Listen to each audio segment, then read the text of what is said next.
Welcome back to another CG Sitdown podcast. Like I said, we're still here with our National FFA Week people. We just got done interviewing Jace, Mr. Buckets, as we said.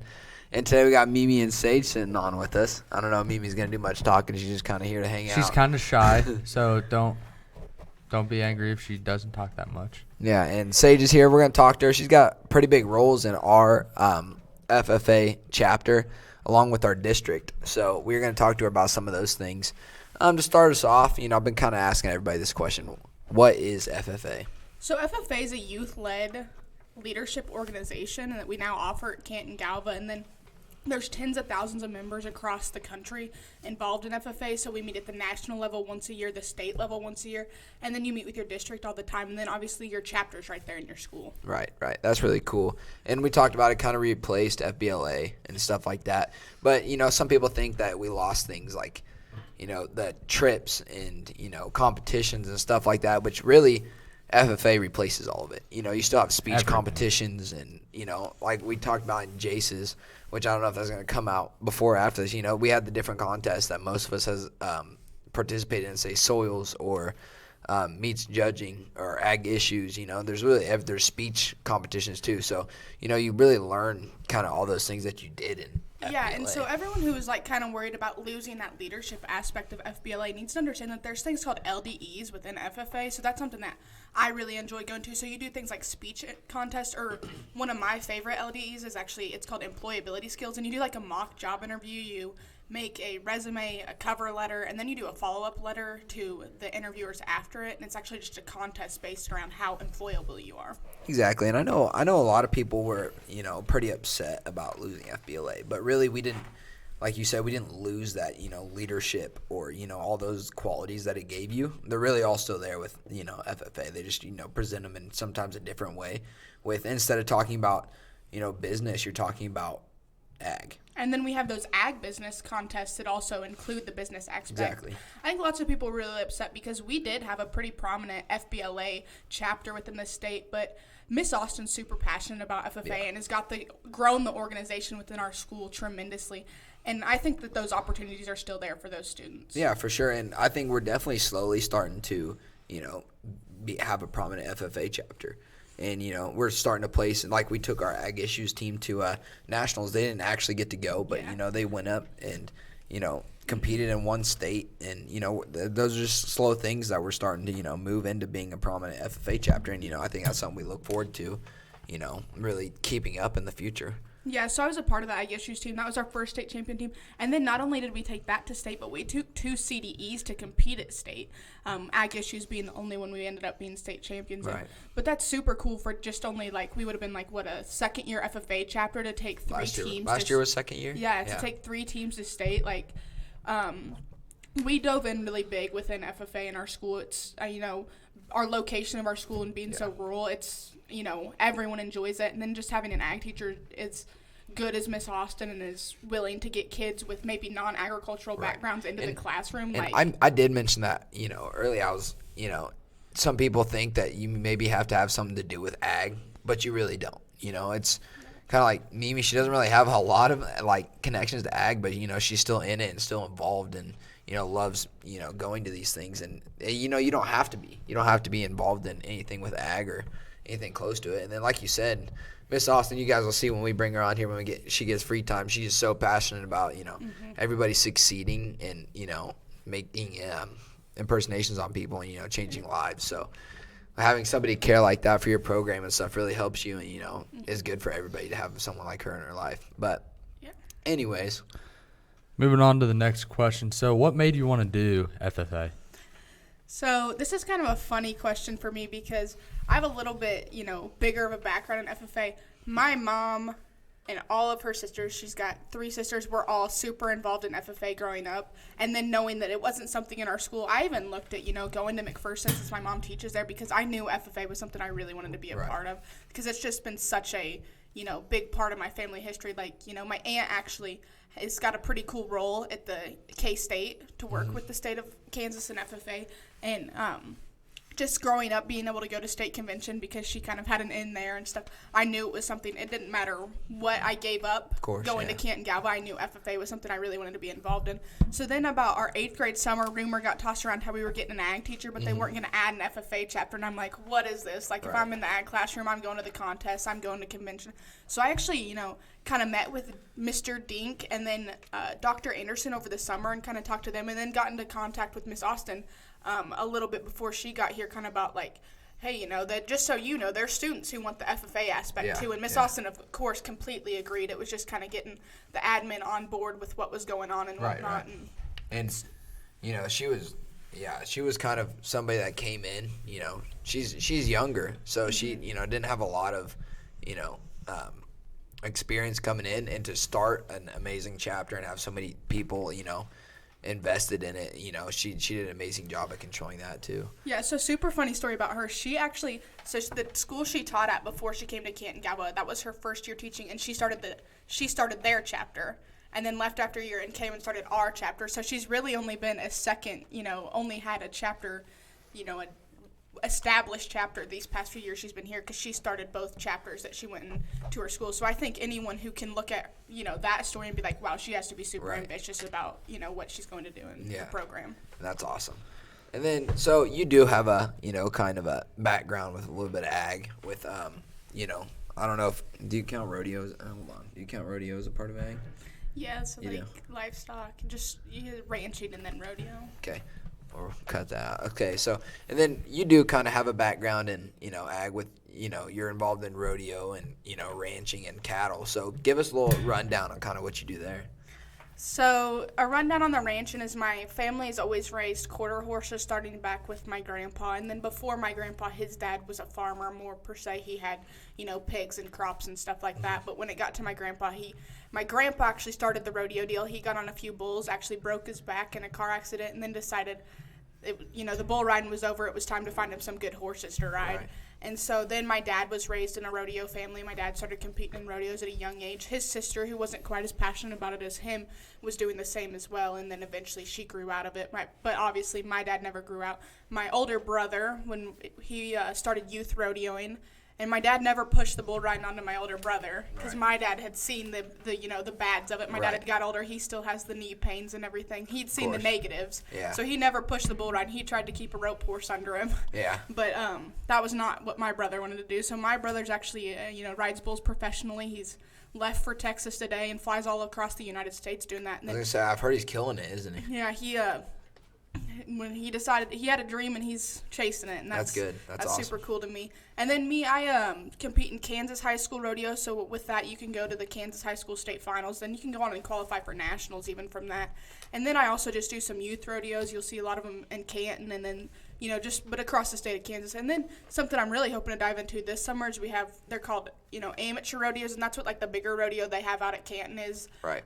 The more like adults, they actually offer what's called breakaway roping at those, which is where you just rope the calf and the rope pops off. Okay. Similar like the tie down rope. And I actually exhibitioned at the Canton amateur rodeo, which means you're not actually entered, but you still run. Right.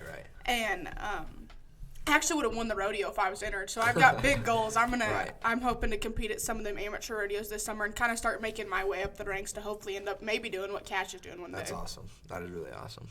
So going on to the next question, what roles have you served in the FFA chapter? So here in Canton, my freshman year, I was lucky enough, I was actually the treasurer. And I got to serve under a super great president that year. That was Taryn. She was a senior. And knowing she was a senior and only had a year in FFA, still dove in and showed me really what it was like to be a good leader. And then my sophomore year, during COVID interviews and applications, I was lucky enough, I was slated and then elected as the president of our FFA chapter. So I served throughout my sophomore year and then handed that position over to Brecken last spring, which was super exciting. She served under me as secretary our sophomore year. And then this year I decided to take kind of a step back in the chapter level, and I'm just serving as a committee chair. And then that moved you up to being in the district office now. So give us a little rundown on kind of what's the difference from just running your school's chapter to being now worrying about your whole district, because that's a huge step up. Yeah, it was a huge curveball for me. So I'm used to seeing Brecken and Jace and Lane and Garrett and all those who've served in our FFA chapter, I'm used to seeing them every day. Right. So if I need to tell them something real quick, I can go to the office and they'll send me to their classroom and I can go tell them the information. Of course. But serving in a district office, we have the South Central District. I'm the reporter, and we have the most schools in our district out of the 7 districts in the state of Kansas. So it's a fairly large district. Right. And then to top that off, like our president, Callie, she's in Pratt. Our vice president's in the Wichita area.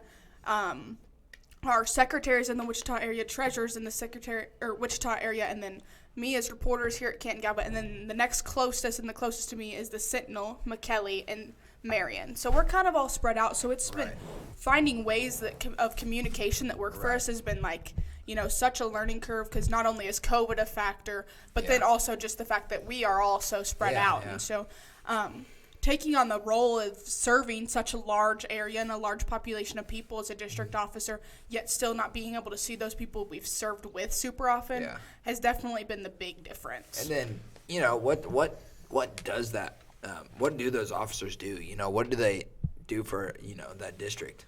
So you kind of have, just like a chapter officer, you can do a whole lot, or you can do just the requirements. And your requirements include Green Hand Conference, which is a conference for all the freshmen. Some of you guys have went within our chapter, some of us haven't, but it's just a conference. It's a leadership conference. They take a test, they go through some sessions, and then you also are required to hold your banquet, your district banquet, which is where they award, anybody who did stuff, at the district level, at contests we attend and stuff like that. And then you also have, checkpoints with the state officers and stuff like that. And you got a little bit of requirement. We do what's called a chapter buddy system. So there's some chapters that I'm their buddy. So I'm the kind of contact point for the district. So if they have any questions and whatnot, they can kind of contact me, so it's not one person, dealing with these 40-some schools or whatever. And so that's kind of one of our requirements. And then just as a district officer, you have a little freedom. You just need to be a leader within your district. Right, so, of course. We have checkpoint actually this Saturday or Sunday. I'll go to Pratt, and we'll kind of discuss what our second half of the year looks like. Okay. But we're planning kind of some, district level stuff for National FFA Week. We're hoping, I don't want to, say too much because it's kind of still in the works, but we're hoping to do kind of like a virtual challenge where we put some requirements and maybe whoever can put the most FFA members in one picture or something kind of fun like that, where that'd be cool. It's still super socially distanced because we've kind of seen a spike within the state of Kansas here, but also still something to get chapters involved at the district level. Awesome. That's cool. I like the idea of trying to get all the schools. Canton-Galva FFA does pretty good too. We'll see what we can do. But so what's your plans on where do you plan on going with your officer spot? Do you plan on trying to get president of the district or move up to state or?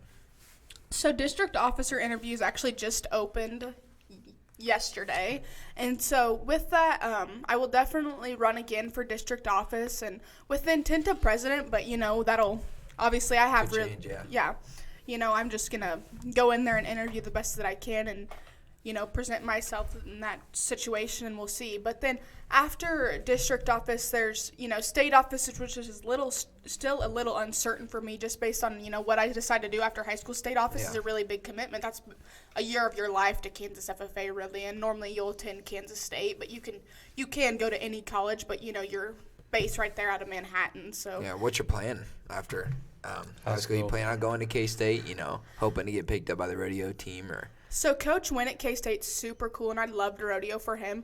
But I actually visited Texas Tech, too, and they're definitely in the running just because it's a really cool area. And they offer – the plan is ag ed and then on to law school, hopefully, with the intent of becoming a lobbyist. So what I'll do is just kind of advocate for the agriculture industry to the government and whatnot. And so Kansas State, obviously, next level in ag ed. But so is Texas Tech. They offer this really cool program that's called Agriculture Education and Leadership.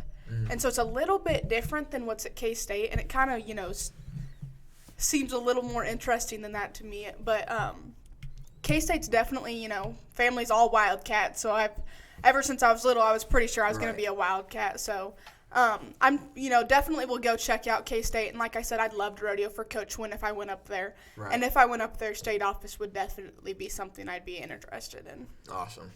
So, like I said, FFA travel is kind of like they do, for FBLA did. So you two both went to the national convention. I, of course, can't go because that's mid-football season, so that's kind of tough for, most of the guys. But give us a rundown on kind of, what you did on that trip, how it was, what you guys, all encountered. Mimi, You got any input chime on in. that, Mimi? So that National FFA Convention was kind of Mimi's first outing as an FFA member. What did you think of just the seas of blue and gold you saw, like, in the convention hall and stuff like that, or in the sessions? I don't know. I definitely thought that was really cool, like, to see everyone there and to see how big of a deal that really is. Right. And, I mean, I would have never imagined that. Almost a little overwhelming. You walk in there and you're like, oh my gosh, It's I a didn't know lot of something could be people. this big. All dressed the same, Yeah. too. Yeah, In the- it in gets the- a little creepy, Yeah, the honestly. official- yeah, that's awesome. That's one thing that I kind of miss out, like, that I wish I could go, but, probably never will. It is Yeah. really a cool Yeah, experience. and I've heard, how many people in there all, care the same and just want to be there and make changes is huge. Yeah. It's super crazy. So going out, you'll do like some industry tours, and then you'll do what's called sessions. And I think that the sessions are the most like overwhelming, like in a good way, part of convention. So you're in Lucas Oil Stadium, which Mimi knows the feeling. There's lasers, there's big bass drops in the music before you get started, and then there's these 6 national officers who are serving a whole country of FFA members That's up there speaking amazing. with absolutely amazing speaking voices. Like they're the best of the best as far as public speaking goes, and it's just like eye-opening. Like, we were super lucky. We got to sit like on the seat or the floor one time, and the floor's not the best seats to see the stage, but if you ever are sitting on the floor and you turn around and look at the masses of people behind you, your eyes get about this big around, and I think you'd agree with that. Yeah, That's pretty crazy. awesome. I mean, thinking like for like, Jay said it was in the Colts Stadium. Yeah, that's Lucas Oil. Thinking of like how many people can fit in there and all that. I mean, that's crazy. It's jam-packed, And then too. you just imagine them all wearing blue and Yeah, gold and yeah. all, all being, the same, Yeah. like other that'd than be- the patch on the back of the jacket. Yeah. That'd be cool to see. And I bet you guys meet so many cool people Yeah. from Yeah, it's- everywhere. It's super crazy. If I like something that's always been super fun to me is just when you're just walking through, like they do what's called like a college and career fair in the expo, and there's hundreds of booths, and it's super crazy to me to just kind of walk through and oh my goodness, there's people from Michigan, and there's people from Texas, and Alaska. there's people I from heard, California. I heard you guys saw Hawaii. there was people from Alaska. there. Yeah, it's crazy. Like, and it's just a little thing, but looking on the back of a jacket Yeah. and seeing a state, and I'm like, holy And then cow, how representing far your did they? school, yeah. Yeah, when my first year we met some kids from Florida, and they're like, yeah, we flew up here. It was so and so hours. I'm like, from Florida? Like Yeah, that is that's across the north and south of the United States. Or like Alaska, Yeah, Alaska you gotta to fly. That's There was crazy. only one person there from Alaska, wasn't there? Yeah, like so it's kind of funny at the beginning of each session or the opening session, they walk the flags across the stage and you cheer for your state. And of course Texas normally beats everybody because Yeah. Texas FFA is massive.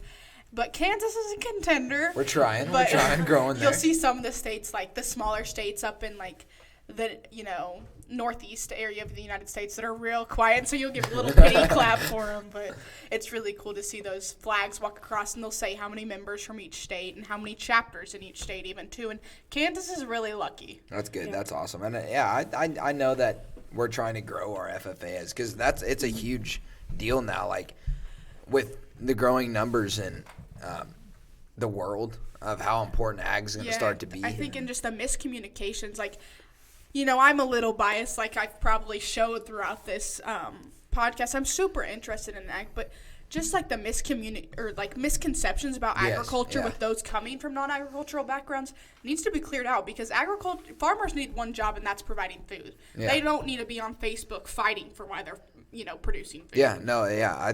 And people that don't think, that what we do is, good for the world. Like people try to say that, cows, produce biomass or whatever, which they compared to the rest of the world, it's very little. Mm-hmm. And, you shut down you shut down Kansas for a day and half the world falls to not having beef or, Yeah, Kansas really is a huge producer. I read something.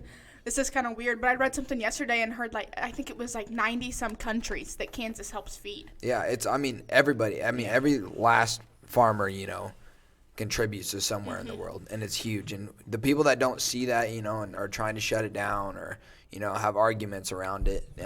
In reality, with the way our world's going, it's really important for our ag industries to, flourish and, have support because at the end of the day, they're what's running the world. Yeah, and I think right here in Canton, we just see the fingertip of that because we're in such a rural community. But can you imagine, like Atlanta, Georgia, what Yeah. farmers outside of it, even like Yeah.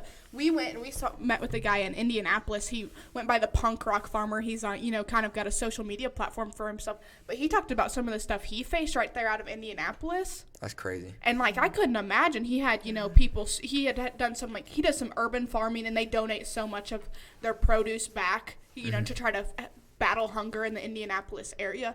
And he talked about people stealing his beehives and damaging his greenhouse and stuff like that. I couldn't imagine someone coming out to my house and doing that. That just doesn't happen right here. But like when you think big picture about what some of those people in more urban areas are facing, 100%. it's like Exactly. eye-opening on the importance of ag education. And that's what's the awesome part of FFA is like those kids that don't have agricultural backgrounds are still being able to come in and witness what real importance it has to do with And just the way of world. life. Yeah, I mean it's it's so important that we all see the same, because at the end of the day fighting could destroy everything, and you eventually have to see in one direction. And I think that's always going to be a problem with people not always seeing the same way. And people have their opinions. I'm not saying people can't have their opinions, but it's really important that we all try to get along and see the importance in everything. Yeah. Let's see what else we got here. All right, and so I think that's gonna wrap it up with Mimi and Sage today. Thank you guys for coming out and talking about FFA, and we have Miss Austin coming up next, so we'll go right over to her. And we might be having a special guest. We'll see. Might Maybe. be bringing a special guest. And most of this can be released on National FFA Week. So, but if you are watching this on National FFA Week, thank you guys for all your support. If you do give it to our FFA chapter here in Canton-Galva, and just thank you to all the farmers out there that do everything for the world. Amen, brother.